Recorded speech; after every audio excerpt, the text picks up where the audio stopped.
আশিক বানায়া খ্যাত অভিনেত্রী তনুশ্রী দত্ত একসময়ের বলিউড কাঁপানো এই অভিনেত্রী আবারও খবরের শিরোনামে। তবে এবার কোনো নতুন সিনেমার জন্য নয়, বরং নিজ বাড়িতেই হেনস্থার শিকার হয়েছেন তিনি। সম্প্রতি সোশ্যাল মিডিয়ায় একটি ভিডিও পোস্ট করে কান্নায় ভেঙে পড়েন তিনি, যেখানে তাকে ভক্তদের কাছে সাহায্য চাইতেও দেখা গেছে।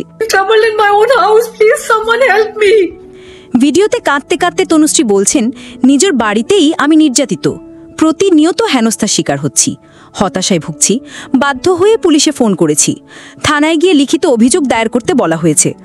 সত্যি বলতে আমার শরীরও একদম ভালো নেই। অভিনেত্রী আরও জানান, গত 4-5 বছর ধরে আমার উপর এভাবে অত্যাচার চালানো হচ্ছে।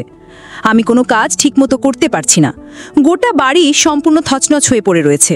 বাড়ির কাজের জন্য সাহায্য করার কোনো লোকও রাখতে পারছি না, সমস্ত কাজ আমাকে একাই করতে হচ্ছে। শুধু বাড়ির ভেতরেই নয়, বাইরেও নাকি লোকজন এসে নানা খারাপ মন্তব্য করে যাচ্ছে। এই অবস্থায় সোশ্যাল মিডিয়ার মাধ্যমেই তিনি সকলের কাছে সাহায্যের আবেদন জানিয়েছেন। নানা পাটেকরের পাশাপাশি অভিনেত্রী বিবেক অগ্নিহোত্রীর বিরুদ্ধেও শারীরিক ও মানসিক অসভ্য আচরণের অভিযোগ তুলেছিলেন।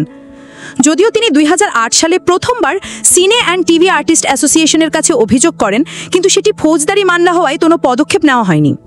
পরে 2013 সালেও এই ইস্যু ওঠে, কিন্তু গুরুত্ব পায়নি। অভিনেত্রীর অভিযোগ, বলিউডে নায়িকাদের প্রতি বিদ্বেষ ও ক্ষমতার অপব্যবহার নতুন কিছু নয়, এবং তিনি তার ব্যক্তিগত অভিজ্ঞতার ভিত্তিতে বহুবার তা প্রকাশ্যে এনেছেন। তবে এবার নিজ বাড়িতেই এমন ঘটনার শিকার হয়ে রীতিমতো বিপর্যস্ত হয়ে পড়েছেন এই তারকা।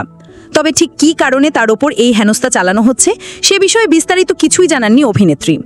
তনুশ্রীর এমন কঠিন সময় তার ভক্তরা তাকে মানসিকভাবে শক্ত থাকার অনুরোধ জানিয়েছেন।